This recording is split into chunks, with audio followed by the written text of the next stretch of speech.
तरह अगर आपने कोई फ़कीर आया, मुस्तहिक आया, आपने खाली उस जहन थे, आपने उसको 100 रियाल दे दिए।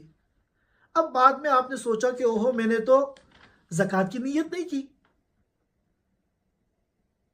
तो अगर उस माल के खर्च करने से पहले पहले आपने नीयत कर ली ज़कात की, तो वो ज़कात की नीयत मोतबर हो जाएगी।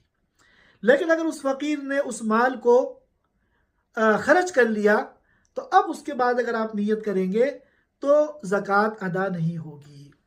आपके पास ज़कात के पैसे हैं, आपको ज़कात निकालनी है, आपने इंडिया में किसी को वकील बना दिया कि मेरी तरफ से आप 5,000 रुपये की ज़कात निकाल दें। अभी आपने पैसे नहीं भेजे, सिर्फ आपने वहाँ किसी को फ़ोन करके अपना वकील बना दिया, उसने 5,000 रुपये किसी मुस्तहिक को दे दिया आपकी तरफ से, तो आपकी ज़कात अदा हो जाएगी। उस वकील का आपके ऊपर कर्जा होगा, आप इसको बाद में अदा करते रहिए।